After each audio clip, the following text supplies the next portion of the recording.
Hello and welcome back to Now Read This with Shazam Watkins. And once again, I am joined in company with the animals and trees in the Washington State forests. It's gorgeous. It's a beautiful day. The sun isn't shining on this specific spot, but it may come up over that branch and illuminate me with cosmic vitamin D energy, which is a topical ointment that everybody is deficient in. We may or may not have people walking through the trail, but if we do, that's okay. They can just hear me talking to myself. Anyway, I figured I brought my little flute along.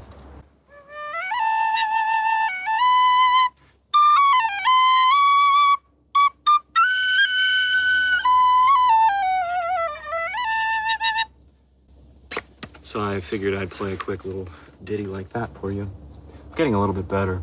It's not quite on Irish level. I'm probably more in like Middle Eastern level.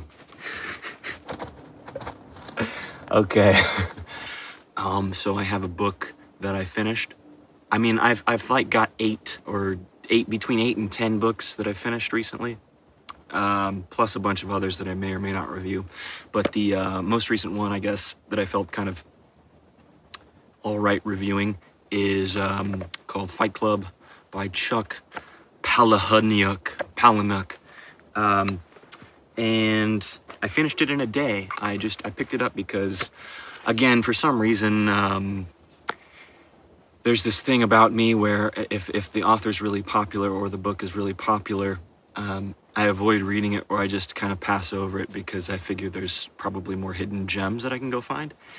But I've been really enjoying going through some Stephen King books, which everybody knows about, and so I decided to pick up some authors and some books from them that are known as maybe modern-day classics, things like that, that I otherwise would just kind of pass over. I like discovering new things that I've never really heard about, and because I've seen Fight Club, like the movie, and I knew a lot of people growing up that were really into Chuck Palahniuk books, I figured I'd give Fight Club a go. I tried to read a couple other of Chuck's books, and the sexual content in them I just found really perverted, and I wasn't really into. I feel like there's better things you could fill your head with than like falling in love with your mother who is a porn star, or like getting your intestines ripped out by a suction valve at the bottom of a pool kind of stuff. I just didn't think it was very enlightening. Imaginative maybe, but you know, it's like there's nothing new under the sun.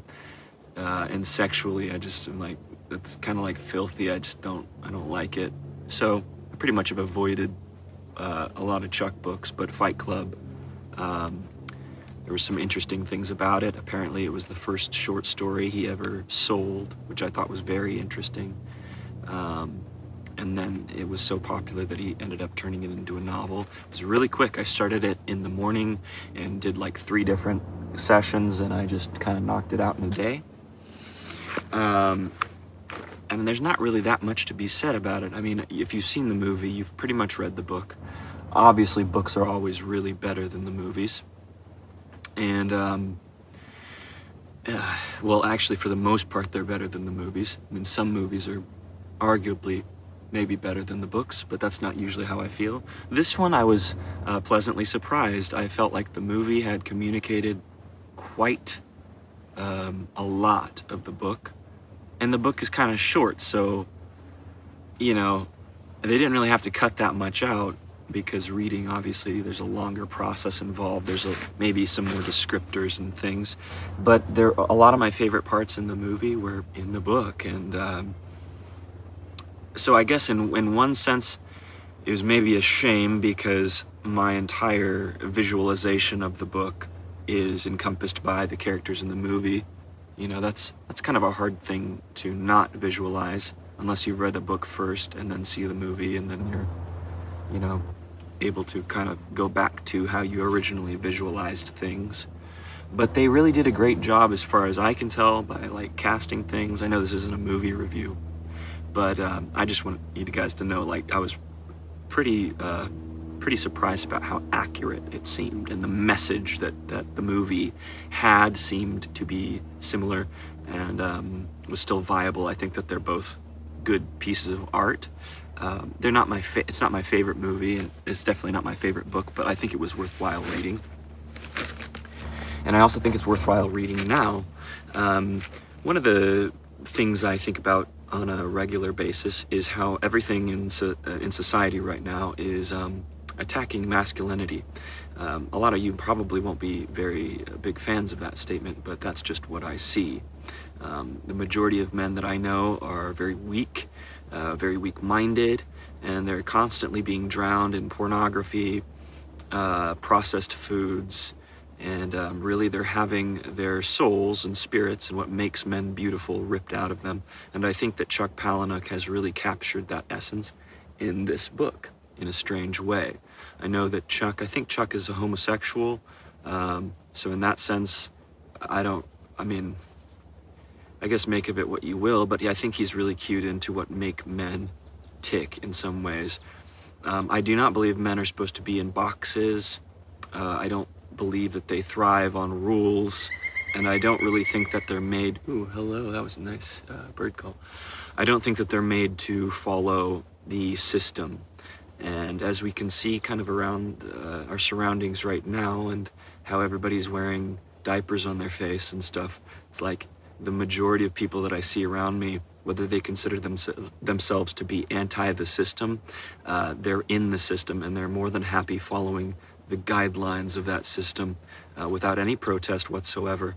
And reading this book was very interesting, because it was almost like Chuck was fascinated or fantasizing about what really does need to occur within the time period that we're living in.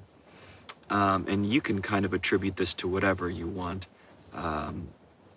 Industrial society, or cubicle workspaces, what Theodore Kaczynski would call, I think, your surrogate activities. Basically, the call of synthesized modernity to point you towards consumerism, or again, being a good member of the system that you're living in. And my entire goal, I think, as a man and as an individual, is to be as bad at living in the system as the system could possibly imagine me to be. And that makes me really, altogether, probably one of the most joyful, happy, fulfilled individuals that I've ever met. And that's not to say that I'm self-obsessed or anything like that. It's just, I really look around me in the grocery stores right now, and even in the parks, people walking through the trails with masks on. It's like, wake the fuck up. Like, stop following this shit. You don't need to. You're not made to do that. Primal man is meant to, like, frolic through the wilderness naked and enjoy themselves. And I just see a lot of people that supposedly are like anti-authoritarian, but yet they're perfectly happy to put these masks on. And it's the same thing in like rural communities. I see these people who are like, you're never going to take my guns. But as soon as they're told, you know, by an entity that's privately owned, and that has no liability if they mess your body up in any way, telling you this is the best thing that you can do for yourself. And it's just such bullshit to me.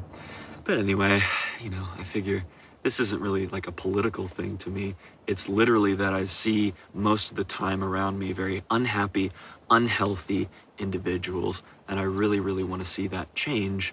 And so, in a sense, I think that, again, like Fight Club, whether it was written, I think it was written in '96, and where I live in Washington State, around that time, there was a lot of rioting going on about jobs being shipped overseas. And I think it's sort of sad, because I really want people to accomplish what was supposedly being accomplished in the novel Fight Club. And I'm by no means encouraging or advocating or approving of violent activity in any way, shape, or form.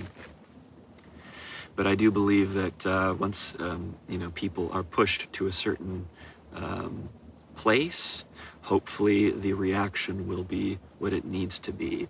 And I see a lot of people being pushed to that place right now. And a lot of that has to do with the box that society is constructing around us. So maybe this is less of a book review than a philosophical rambling on my part, but I hope you'll bear with me. Either way, it was very accurate. It centers around one specific character, and he is basically, he can't sleep. But every time he does sleep, another side of himself awakens and starts accomplishing all of these things around the country. And he has no memory, no recollection of these things. And so he starts this underground boxing ring called Fight Club. And you all know about this, most likely. And he doesn't realize that he is the one making all of this happen. And so in a lot of ways, his other half is a lot more of his primal self, and his primal self is really the one that's correct. It's the one that's waking him up in a weird way. There's also a couple of other characters, but mostly it's almost like an internal monologue, a first-person perspective, and almost you're observing yourself or another side of yourself and what it thinks and what it wants you to do and what it wants accomplished.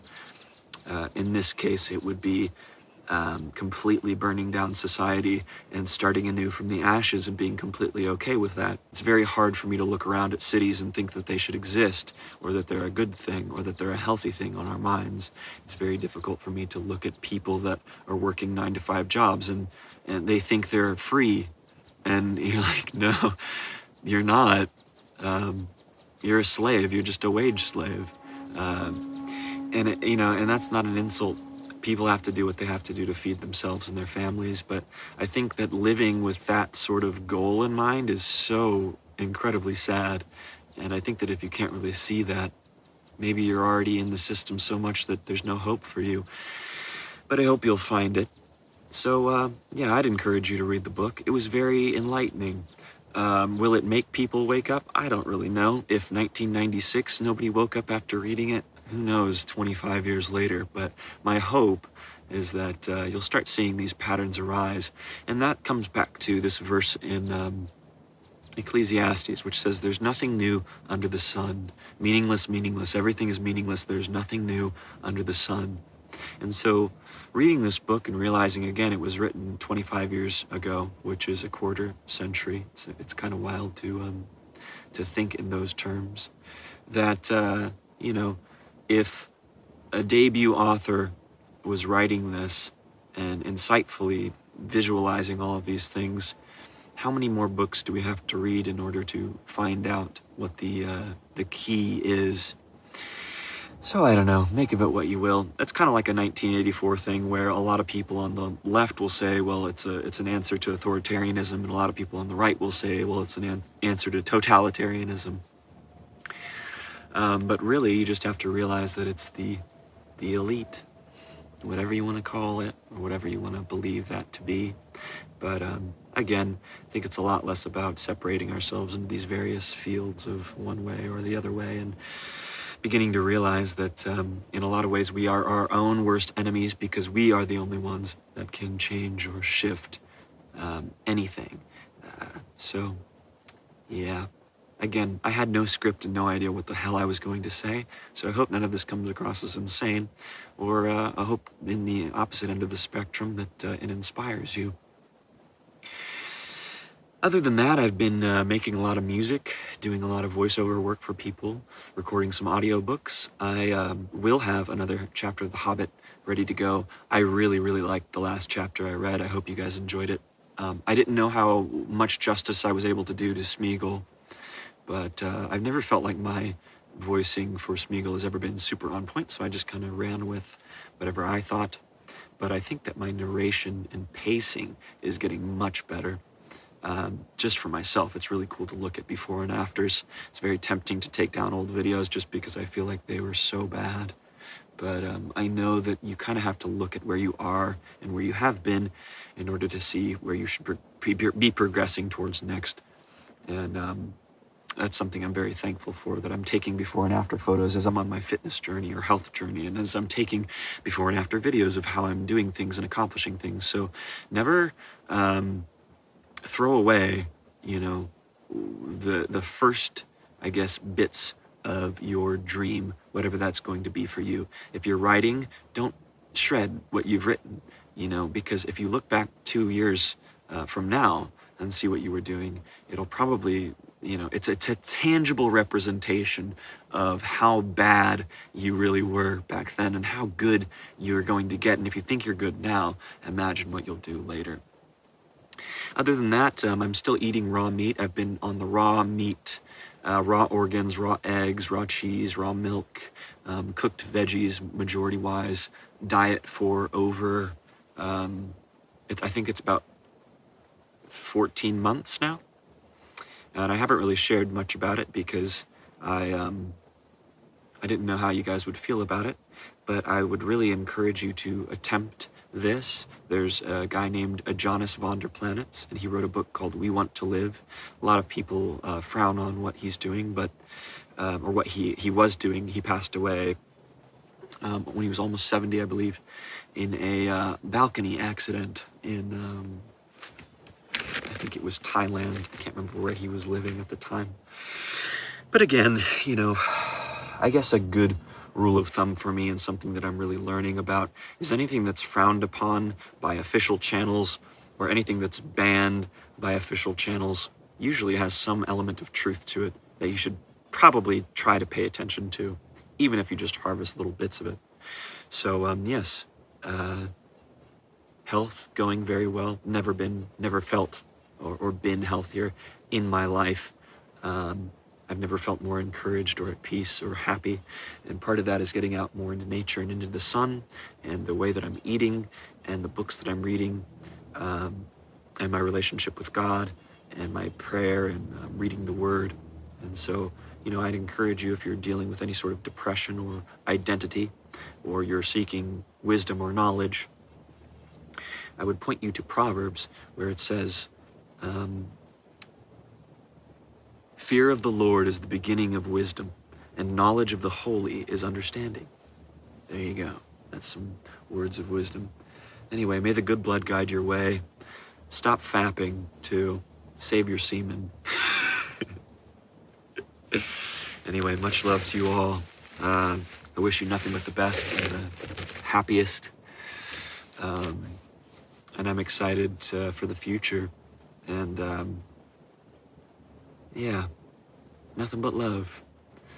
Take it easy. Get out into the woods. And yeah, join me next time on Now Read This.